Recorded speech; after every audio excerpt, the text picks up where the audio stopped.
जय गुरु. जय गुरु. कोण कोण आहे?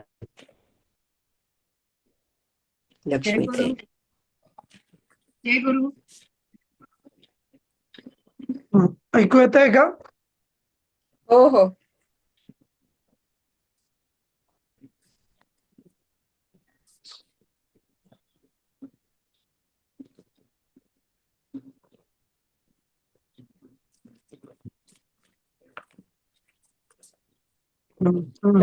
तिसरा श्लोक झाला होता ना. हं? तिसरा श्लोक. तिसरा श्लोक आहे. हो.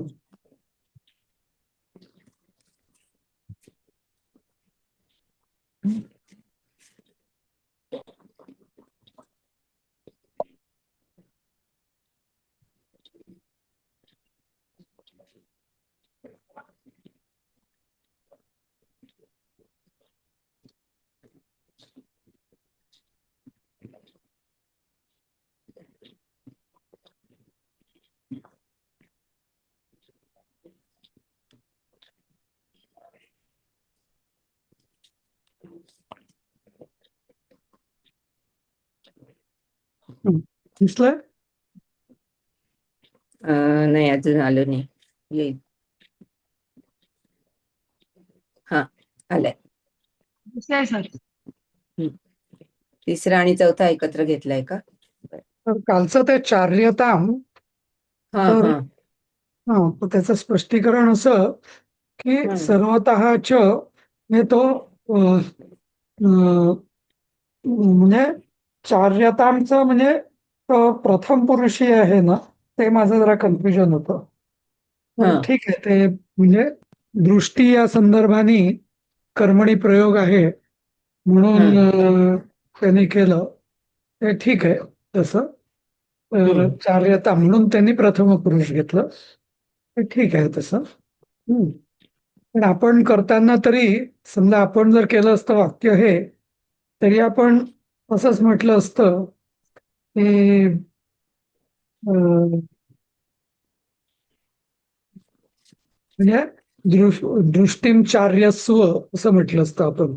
म्हणजे दृष्टी फिरव असं, नाही का, त्या दृष्टीने. हम्म. पण त्यांनी ते कर्मणी प्रयोगात म्हणून त्यांनी ते तसं दृष्टी ही चार्यता, कर्म हे दृष्टी दृष्टी. फिरवून, हा, चारी बाजूला दृष्टी फिरवून असं. फिरून हा असंच. हा. दृष्टीशी रिलेटेड असल्यामुळे तसं ते आलं का? हा दृष्टीशी रिलेटेड असल्यामुळे ते तसं आलं चार्यता.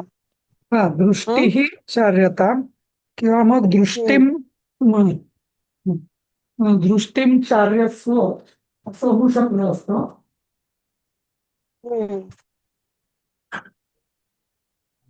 नाही का? पण ते दृष्टी ही असल्यामुळे ते मग चार्यता म्हणजे खरोखर तो कर्मणी प्रयोगच आहे म्हणून तो दृष्टी ही चार्यता असं झालं ते.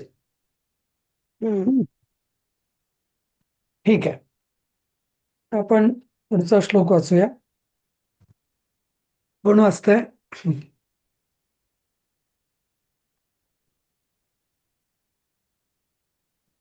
कोण वाचतंय? वाचू का? हा वाचा. सर हो वन वाचा. ह्याचा मराठीत अर्थ आहे का असं इंग्लिशमध्येच आहे सगळे? हो. अच्छा, बर. वनरामण्यकं यत्र रामण्यकं तथा सन्निकृष्टं च यत्र स्यात् संमित् पुष्पकुशोदकं रमते यत्र वैदेही त्वमहं चैव लक्ष्मणः तादृशो दृश्यतां देशः सन्निकृष्टजलाशयः. हम्म. पुढचं वाचू का ते शब्द? हा एक एक हा म्हणजे वाच आणि त्याचा अर्थ आपण चर्चा करू त्याची. हा, लक्ष्मण म्हणजे लक्ष्मण, यत्र म्हणजे येथे, वैदेही म्हणजे सीता, रमते म्हणजे रमेल किंवा आवडेल, त्वम तू व मी, येथे वनरामण्यकम in in this in forest is beautiful. म्हणजे सुंदर जंगल तसेच स्थलरामण्यकम सुंदर जागा यत्र जेथे काय हा हा कोणतरी काहीतरी म्हणालं ऐकू आलं नाही. सन्नित पुष्प कुशोदकम म्हणजे सनित समित पुष्प कुश आणि उदकम. बरोबर. सन्निकृष्टम म्हणजे इथे त्यांनी जवळ सन्निकृष्टमचा अर्थ जवळ इज ॲट हँड. हा हा जवळ. जवळ तादृश सच लोकेशन म्हणजे अशा ठिकाणी सन्निकृष्ट जलाशया म्हणजे जवळ पाण्याचा साठा, देश म्हणजे प्लेस आणि दृश्यता म्हणजे बघ म्हणजे हे आज्ञार्थ आहे. हं. मध्यम पुरुष. बरोबर. आता हं. अर्थ सांगायचा का? मला हा हे वनरामण्यकम हा शब्द समजला नाही. रमणीय ह्याच्यावरनं आलं पण ते काय आहे रामण्यकम म्हणजे? म्हणजे जसं सुंदर आपण रमणीय अरण्य असं ना. जसं जसं आपण म्हणजे रामण्यकम हा म्हणजे जसं रम धातूपासून रमणीय असं झालं नाही का? आणि रमणीय पासून रामण्यकम. ऍक्च्युली फॉरेस्ट इज ब्युटिफुल असं अर्थ नाही आहे याचा. म्हणजे हम्म. वनाचं सौंदर्य, वन सौंदर्य, स्थल सौंदर्य असं रमणीयता असं म्हणता येईल. हा म्हणजे तो असं काल म्हणतो ते हे शरण्य होतं तसं का? हा तसं काल ते शरण्य होतं तसंच का हे नाव? हे लक्ष्मणा असा याचा अर्थ पूर्ण असा होईल. हे लक्ष्मणा यत्र जेथे वैदेही म्हणजे सीता, जेथे जेथे सीता रमते. हा तसंच तू आणि मी पण. हा असं नंतर जेथे वन सौंदर्य, तसंच स्थल सौंदर्य, म्हणजे जागेचं पाणी सौंदर्य, तसंच पाण्याचं जेथे समित म्हणजे समिधा, फुलं, कुश म्हणजे आणि जल हा हे जवळ असेल. तसंच तसं म्हणजे त्यासारखं तादृश म्हणजे त्यासारखं तसंच सन्निकृष्ट जलाशय जवळ असलेला देश हा म्हणजे जागा. हम्म. बघ असं. बघ. असं याचं पूर्ण वाक्य होईल हे म्हणजे. आणि याच्यात संबोधन आहे ते दुसऱ्या श्लोकात आहे म्हणून ते दोन्ही श्लोक जवळ घेतले आपण. एकत्र घेतलेत. म्हणजे जलरामायणकम पण आहे आणि वनरामायणकम पण आहे असं. हा वनरामण्यकम स्थलरामण्यकम समित पुष्प कुशोदकम सन्निकृष्टम आणि सन्निकृष्ट जलाशय अशा 4 गोष्टी तू बघ.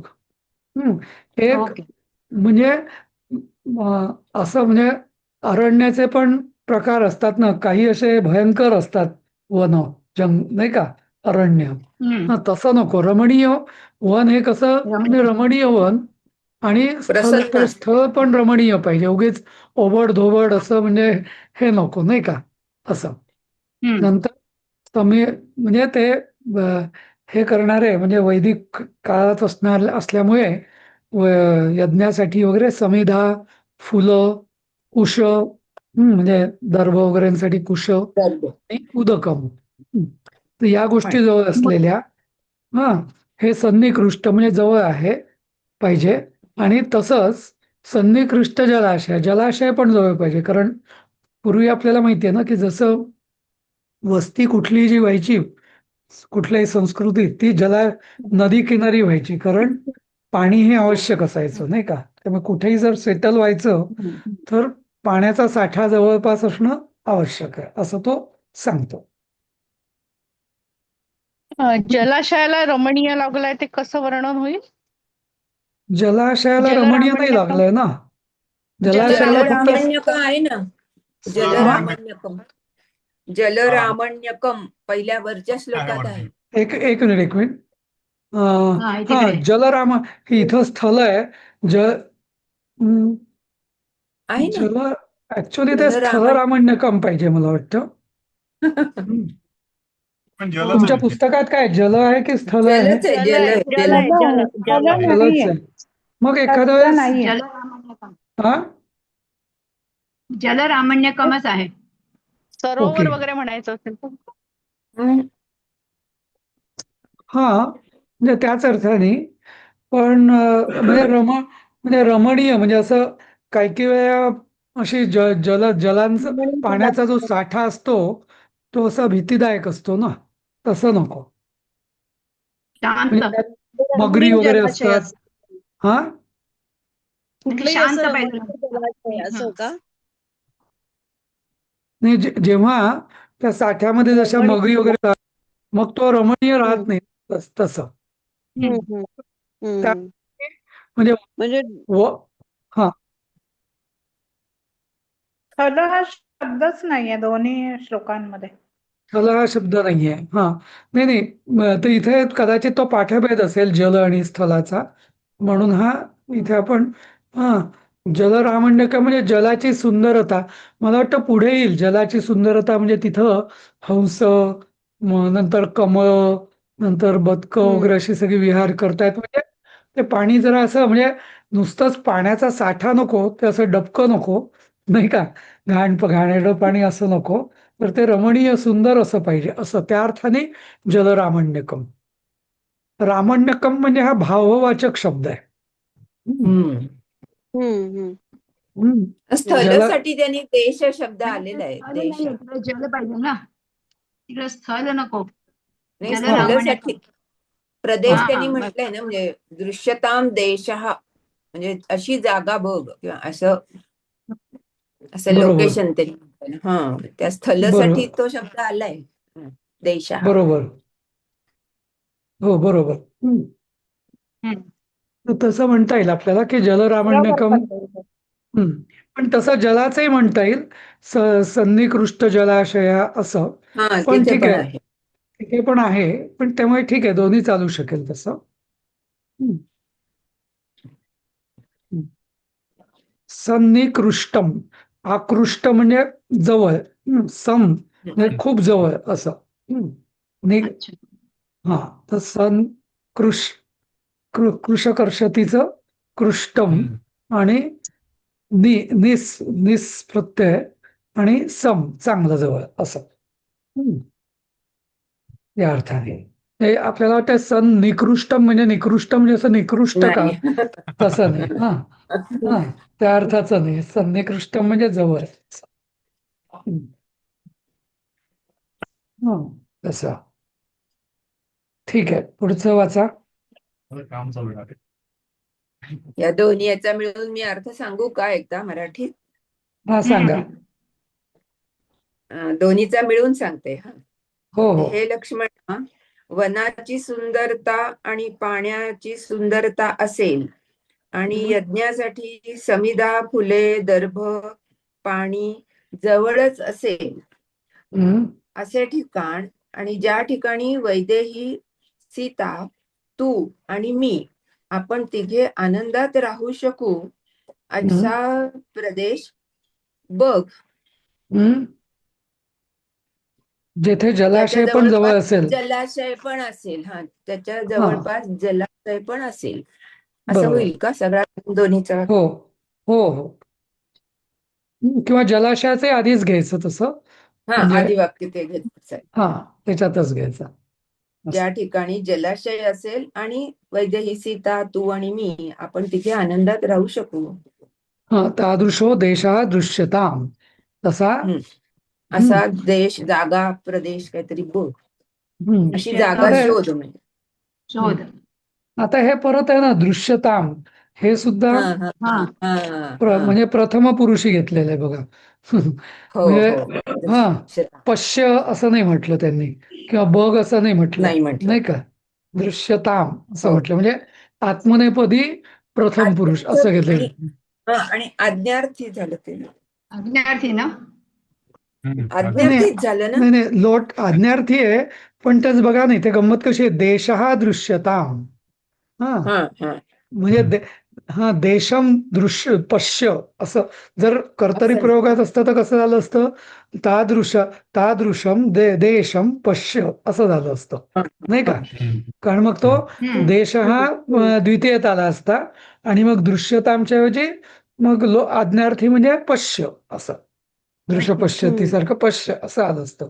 पण त्याच्याऐवजी त्यांनी त्या आत्मनेपदीत टाकल्यामुळे म्हणजे हा ते देश हा दृश्यता, तर हा एक म्हणजे तेव्हा मला गेल्या वेळेस बहुतेक स्ट्राईक नव्हतं झालंय, पण हा एक नवीन प्रकार त्यांनी इथं दिलेला आहे की म्हणजे जो हा आज्ञार्थी लोट लकारचं प्रथम पुरुष कर्मणे एकवचन तसाच पण आहे. काम. कर्म नाही नाही, पण ते सगळं काय आलं म्हणजे कर्मणी प्रयोग आल्यामुळे तो देश हा दृश्यताम असं आलं.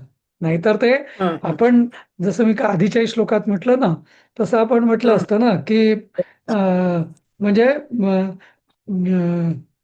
इथे जसं देशम देशम पश्य असं आलं असतं, सरळ हम्म. सरळ सोप्या कर्तरी हा, प्रयोगात. पण हा. इथं ह्याच्यामध्ये पण इथं देश हा म्हणजे हा प्रथम येत आला, कारण कर्म हम्म, हा दृश्यता हा हम्म.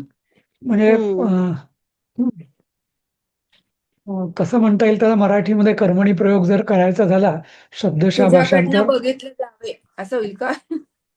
हो, पण पण मला इथं तेच गंमत आहे. नाही तर मग नाही. तुझ्याकडनं जर म्हणायचं असेल तर मग लक्ष्मण आहे संबोधन जे आहे लक्ष्मण तर हा ते हा, चुकतं. पण संबोधन आहे, पण संबोधन तर समजा आधीच्या वाक्यात असेल, पण म्हणजे मग त्वया त्वया हे इथं अध्यारूत आहे. त्वया हम्म, देश हा हम्म, दृश्यता असं. हम्म, हम्म. त्या आधीच्या सुद्धा याच्यात सुद्धा तसंच पाहिजे, त्वया चार्यता असं, नाही का? इथं हम्म. त्वया दृष्टी चार्यता असं. मग ते त्वया हा शब्द जर इथे अध्यारूत आहे. अध्यारूत जर घेतलं तर मग तो बरोबर होतो असं, आणि ते हम्म, समजतं बरोबर असं. हा. ठीक आहे. हा पुढचं वाचा. हेच आहे ना पुढचं, किंवा झालं आपलं? नाही, हा नाही हे मध्ये एक झालं राहिला आपलं. अयम देश हा. हा झालं ना. नाही नाही, झालं ते हे पाचवं घेतलं. नाही नाही आता हेच अयम देश हा समः. हा हे का? हा हा वाचा. पुस्तकातल्या क्रमानुसार ते असेल, बरोबर. हा वाचा वाचा. नाही अयम नाही, पुस्तकात देश ते हा नाही नाही समः. सतमच आहे. हा समतम तेच आहे ते. सतम रुचिराक्रम्य. तेच हा आहे. वरचा वरचा तेच आहे वरचा. ना. हा हा हा हा बरोबर. ठीक आहे. हा हो वाचा हो वाचा. हो, बरोबर. हो. हा सतम म्हणजे सहा, तम हम्म, रुचिरम रुचिरम आक्रम्य. मी संधी हम्म, सोडवून वाचते. हम्म, तेषम आश्रम कर्मणी हम्म, हस्तं गृहीत्वा हस्तेन रामः सौमित्रम अब्रवीत. हम्म, संधी सोडून वाचलं. म्हणजे हम्म, सहा तम म्हणजे तो राम, त्याला म्हणजे लक्ष्मणाला रुचिरम देशम म्हणजे सुंदर प्रदेश, आश्रम कर्मणी नाही आता इथं कसं आहे, म्हणजे आता नाही अन्वय मी इथे नाही. अन्वय पण वाचते. हा वाचा वाचा. आश्रम कर्मणी म्हणजे टू बिल्ड, म्हणजे फॉर बिल्डिंग आणि आश्रम. आश्रमाच्या कामासाठी. आश्रमाच्या कामासाठी आक्रम्य म्हणजे आफ्टर ऑक्युपाईंग असं म्हटलंय. हस्तेन सौमित्रम हस्तम म्हणजे त्याचा हात हातात घेऊन गृहीत्वा त्याला बोलला अब्रवीत. तसं सोपं वाटतं. नाही इथं राम एक मिनिट हा. एक मिनिट एक मिनिट जरा ना. आता इथं राम हा म्हणजे आधी अन्वय इथं थोडासा चुकलेला आहे. पहिला अन्वय असा पाहिजे की सहा म्हणजे, पण तो राम सहा म्हणजे राम हा हा हा. तम रुचिरम देशम हा आक्रम्य असं एक वाक्य होईल. तम हम्म. हा तम रुचिरम देशम आक्रम्य, म्हणजे हम्म. त्या सुंदर प्रदेशाला ओलांडून हा हा हम्म. ओलांडून किंवा अधिग्रहण करून, हा आक्रम्य म्हणजे ओलांडून असं म्हणता येईल. हा आश्रम कर्मणी आक्रम्य म्हणजे कर्मासाठी आक्रम्य किंवा ताब्यात घेऊन पुन्हा रामः हस्तेन हस्तं सॉरी रामः अहो, स हस्तेन हस्तं गृहीत्वा म्हणजे हो, लक्ष्मणस्य हे परत त्याचा हात अध्याय येतील. हातात घेऊन लक्ष्मणस्य हस्तं गृहीत्वा अब्र सौमित्रीम अब्रवीत असं. हा वरती जे 6 आहे ना ते इथं दिसत नाही म्हणून. हा ते राम हा केलंय त्यांनी पण असं मग मला पुन्हा वाटतं. रामा यायला पाहिजे असं. नाही मग म्हणजे नंतर मग म्हणजे नाही मग असं पाहिजे राम हा असं करून 6 त्या हात हातात घेतलं त्याच्या सौमित्रीम पुन्हा हस्तं गृहीत्वा अब्रवीत असं. हा, हा, हा. तिथे नंतर 6 6 आहे. नंतर पाहिजे. हा, पहिल्यांदा तिथे राम 6 येईल मग नंतर 6 येईल. हा तसंही चालेल. ठीक आहे. वाचा. सर आता ते पूर्ण वाक्य एकदा परत मराठीतनं. सांगू का? तर सांगा ना. कारण ते श्री सगळं श्रीराम त्या सुंदर प्रदेशात आश्रम उभारण्यासाठी आपल्या हातात लक्ष्मणाचा हात घेऊन म्हणाले. नाही थोडस बरं वेगळं. का? नाही काय नाही राम त्या म्हणाले. राम त्या सुंदर जागी प्रदेशाला हम्म प्रदेश आश्रमासाठी ताब्यात हम्म हम्म घेऊन सौमित्री म्हणजे लक्ष्मणाचा हात आपल्या हातात घेऊन म्हणाला असं. हम्म बस असं. हम्म. तो म्हणजे तो म्हणाला काय म्हणणार ना आता अब्रवीत म्हणजे म्हणाला. ठीक आहे. म्हणजे पुढे काय येणार ते आता काय हा म्हणाला ते आता हो पुढे ते पुढे येईल आता काय पुढे. येणार हा वाचा. कोण वाचेल?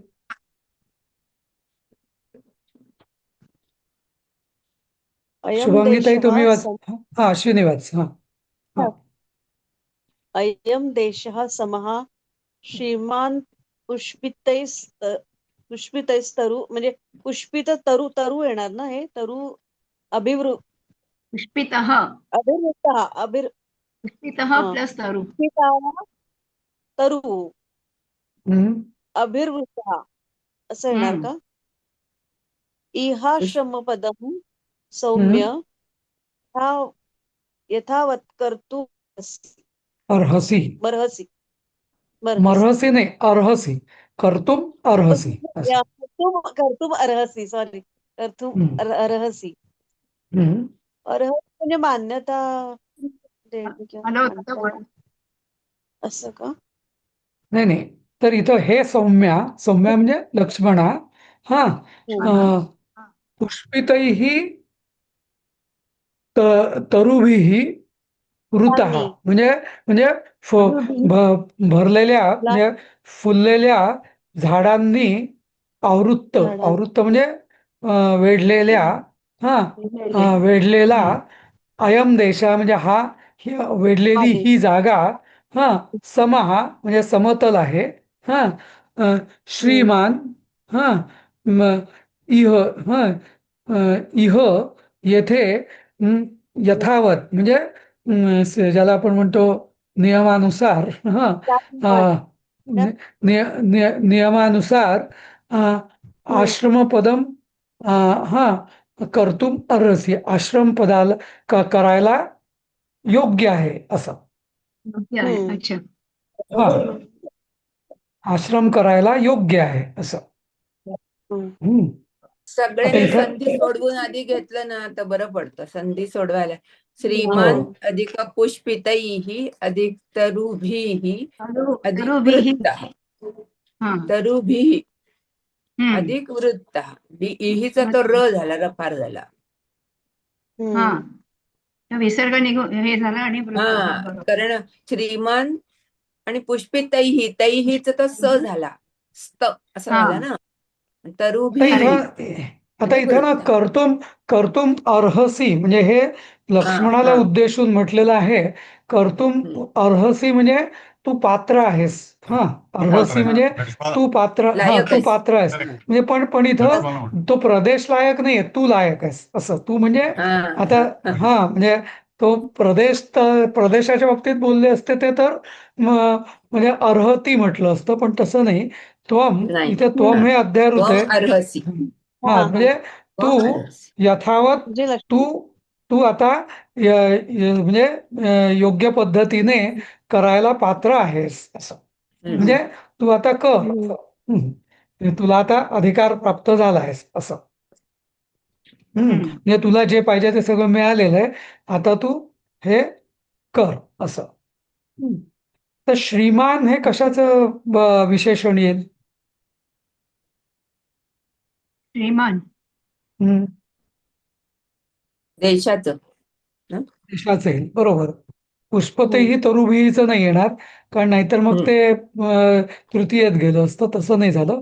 तर अयम श्रीमान देश, अयम श्रीमान समहादेशा, म्हणजे हा सुंदर आणि समतल असणे, म्हणजे ही सुंदर आणि समतल असलेली जागा, समतल असलेली आणि फुलझाडांनी वेढलेली जागा, ही ही जागा आश्रमाच्या आश्रम पदम, म्हणजे असंही म्हणता येईल की ज्याला आपण पाया म्हणतो ना, आश्रम पदम म्हणजे जसं आपण आधी पाया बांधतो ना, तर आश्रम पदम यथावत कर्तुमर्हसी, म्हणजे आश्रमाचा पाया योग्य पद्धतीने करण्यास तू पात्र आहेस असं. कारण आश्रम काय नुसतं असं म्हणजे ते नुसतं म्हणजे चार नाही. खांब लावले की असं नाही, तर तो आश्रम पदम म्हटलेलं. त्या अर्थी मला असं वाटतं की त्याचा अर्थ नुसता आश्रम नाही, आश्रम पदम म्हणजे आश्रमाचा पाया असं. म्हणजे पायाभरणी ज्याला आपण म्हणतो तसं करायला तू योग्य आहेस असं, नाही का? तर इकडे श्रीमंतचं मिनिंग ब्युटिफुल असं दिलंय ना. तर श्रीमान म्हणजे श्रीमान हा शब्द म्हणजे वैभवशाली किंवा या अर्थाने वापरला अच्छा. जातो. श्रीयुक्त म्हणजे वैभवयुक्त, समृद्ध असं. म्हणजे कारण आधी वर्णन केलेलं आहे ना, की इथं सगळं हे पाणी जवळ आहे, समिधा, फुलं, सगळं म्हणजे सगळं समृद्धी आहे इथे, म्हणून श्रीमान. म्हणजे हा देश हा श्रीमान आणि समतल देश असा. म्हणजे हा समृद्ध, श्रीमान म्हणजे समृद्ध या अर्थाने वापरायचा आपण. Okay okay. हा वाचा पुढचं.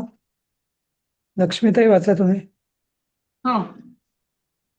यमादित्य संकाशैः पद्मैः सुरभिगन्धिभिः अधुरे दृश्यते रम्या पद्मिनी पद्मशोभिता. पद्मशोभिता, डिलाइटफुल विथ द लोटसेस. पद्म म्हणजे कमळ. कमळ. हा. रम्य म्हणजे ब्युटिफुल. इयम पद्मिनी, tank full of lotuses. Okay. ही सरोवराला सारिका नाही, म्हणजे स्त्रीलिंगी शब्द आहे सरोवराला. तर आपल्याला त्याचं गेलाय. गेलाय यम सर. आदित्य सरोवर संकाशैः. पहिलं ते हे संधी केलं की यम आदित्य संकाशैः ना. नाही ते बरोबर आहे. पद्मशोभिता म्हणजे कमळांनी शोभत असलेली सुंदर ही इयम पद्मिनी. मी तो सरोवराला चांगला स्त्रीलिंगी शब्द आठवतोयचा प्रयत्न करतोय. अच्छा.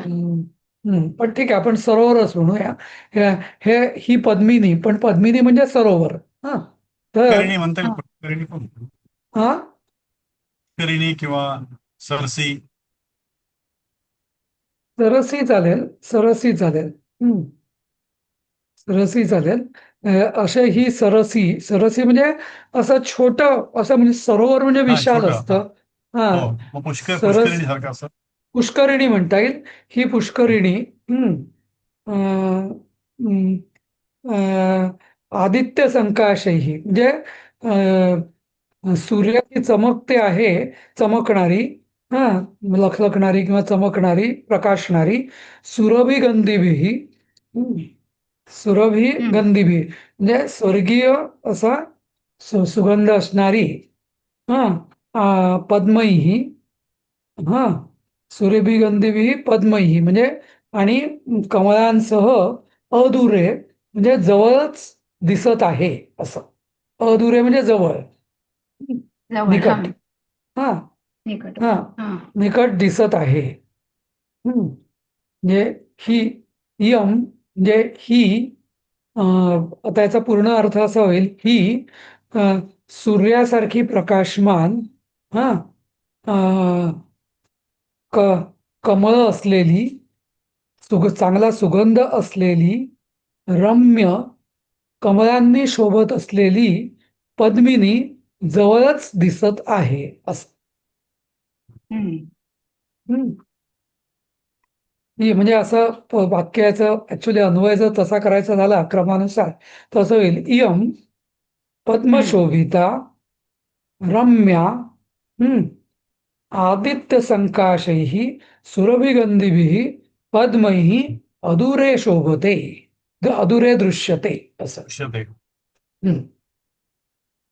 तर ते दृश्यते म्हणजे इथं आत्मनेपदी सगळा वापर आहे. असं.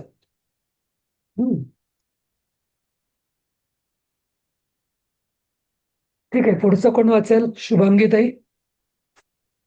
तर मला एक विचारायचं आहे. ते आत्ताच्या 6व्या श्लोकात आश्रम पदम आहे ना, म्हणजे मग आश्रमाचा पाया असं आपण म्हटलंय.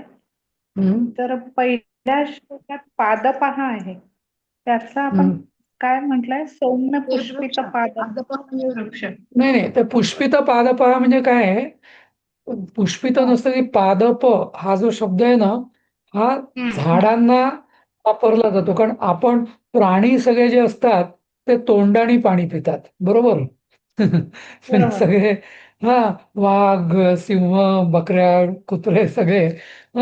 पण झाडं जी आहेत तर ती पायांनी म्हणजे पायांनी पाणी पितात, नाही का, शोषतात. म्हणून त्यांना पादप पादप पादैही पिबती असं पादैही पिबती असं. म्हणून त्यांना पादप असं म्हटलं जातं. बहुरी समास असं. तर ते पादप वेगळं. पुष्पित पुष्पित पादपही म्हणजे पादप म्हणजे वृक्ष. पादप वृक्ष तरु याचा अर्थ एकच. आणि पुष्पित पादपही म्हणजे फुलझाड. फुलझाड. जसं आपण फळझाडं फुलझाडं असं म्हणतो, काही नुसतीच झाडं असतात तसं, नाही का, तसं. तर हे पुष्पित पादप म्हणजे फुलझाड, सुंदर दिसणार असं.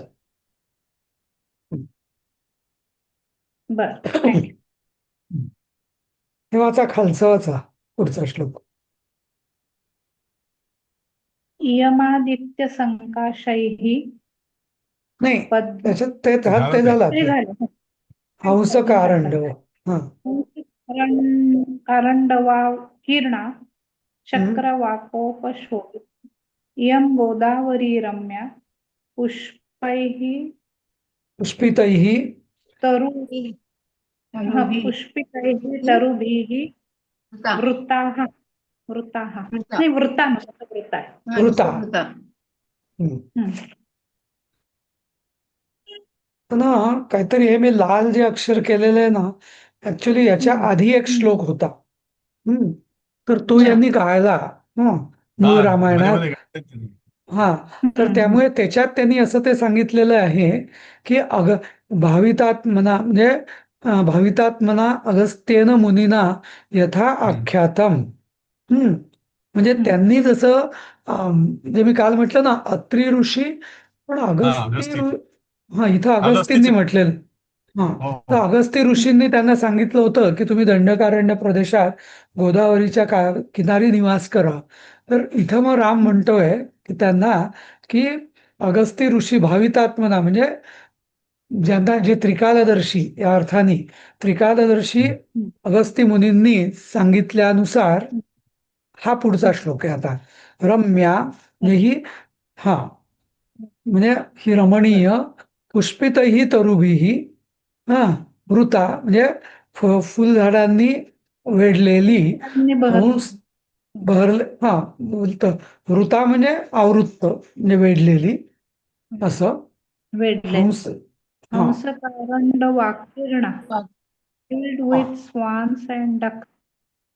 हंस म्हणजे श्वान म्हणजे हंस कारंडव कारंडव म्हणजे काय बदक कार- हा बदक डक्स हा त्याला आपण मराठीत करंडा म्हणतो ना करंडा कुंकवाचा करंडा वगैरे हा डबी किंवा बॉक्स असा पेटारा किंवा असं तर ते जसे हंस जसे मोठे असतात आणि बदकं अशी छोटी छोटी असतात ना तर ती अशा छोट्या डबी करंडा म्हणजे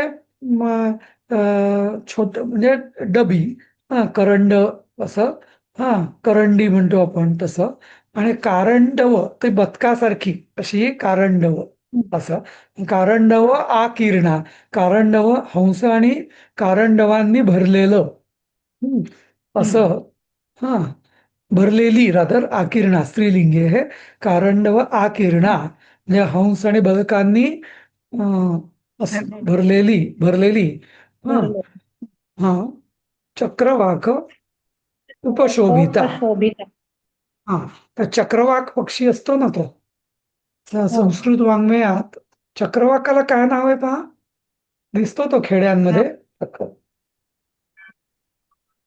चातक आहे का? चक्रवाक चातक नाही ना? नाही चातक वेगळा हा चक्रवाक असा पक्षी असतो तो खेडेगावात जे राहिलेत त्यांना माहिती असतो ते ना नेहमी अशा जोडीनेच त्यांचं म्हणजे नर आणि मादीचं एकमेकांवर खूप प्रेम असतं ते नेहमी जोडीनेच राहतात चक्रवाक पक्षीचे आणि त्यामुळे त्यांचं प्रेम हे संस्कृत वाङ्मयात जरा त्याचं कौतुक केलेलं असतं बरंच अच्छा. म्हणजे साधे टिटवी साधे आपले कावळे हा टिटवी सारखं असतं का ते बहुतेक? नाही टिटवी नाही नाही चक्रवाक म्हणतातच म्हणजे चक्रवाकच म्हणतात पण चक्रवाकच नाही पण खेडेगावात त्याला ना वेगळ्या अर्थाने म्हटलं जातं मी आता विसरलो मी बरीच वर्ष झाली मला गावातून इकडे येऊन पण तो चक्रवाकाला चक्रवाक नाही म्हणत केरवा की असं काहीतरी विचित्रच नाव आहे पारवा अच्छा. पारवा नाही कबुतराला पारवा म्हणतात पण काहीतरी असंच काहीतरी नाव आहे वेगळं तर चक्रवाक उपशोभिता म्हणजे चक्रवाक आणि चक्रवाकी असं म्हणजे त्या जोडीने असतात नेहमी नरमादी हा नरमादी हा तर आणि ते पाण्यातच असतात साधारण जलाशयाभोवतीच असतात ते असं कुठेही नसतात आपले कावळ्या आणि कबुतरासारखे नसतात ते असं इयम गोदावरी तर ही गोदावरी कशी आहे हा तर रम्य म्हणजे त्रिकादर्शी अगस्त्य ऋषींनी सांगितल्यानुसार ही रम्य म्हणजे ही गोदावरी अत्यंत रम्य फुलझाडांनी वेढलेली हंस हंस आणि बदकांनी भरलेली आणि चक्रवाकांनी नटलेली आहे असं आणि त्याचंच पुढे वर्णन आहे त्याच गोदावरीचं वर्णन याचा पुढे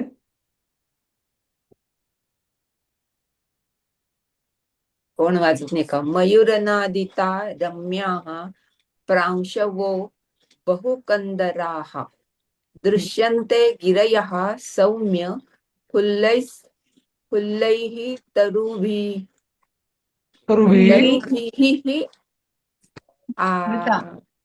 आवृता तरुभिः आवृताः असा संधी होतो. आता हे मयूरनादिता आता आधीचं जे वर्णन होतं ते गोदावरीचं होतं आता आजूबाजूच्या सह्याद्री पर्वताचं म्हणजे जे पंचवटी प्रदेश आहे ना म्हणजे त्र्यंबकेश्वर वगैरे जे आहे ते ब्रह्मगिरी वगैरे त्या म्हणजे त्या प्रदेशाचं वर्णन आहे म्हणजे तेव्हा एवढी गोदावरी सुंदर नदी होती आता बघण्याच्या लायकीची नाही नाही पण मला एकदा आठवतं पण मी ना खूप वर्षापूर्वी म्हणजे कितवीत मला वाटतं 73-74 साली मी एनसीसीच्या कॅम्पला गेलो होतो देवळालीला तर तेव्हा ना आम्हाला 2 दिवस ते ब्रह्मगिरी वगैरे सगळं आम्ही पायी फिरलो होतो हो तो छान आहे प्रदेश. ते. हो तर देवळाईच्या तेव्हा कॅम्पला आम्ही पण गेलो हो होतो. छान आहे. हो तर तेव्हा नाही नाही पण आम्हाला ना अगदी त्र्यंबकेश्वर ब्रह्मगिरी सगळीकडे पायीच फिरवलं हो, होतं. रोज 20-20 हो. किलोमीटर 25 किलोमीटर चालायचो आम्ही. तर तेव्हा ते प्रदेश खरोखरच खूप असा सुंदर होता म्हणजे हा. आता काय माहितीये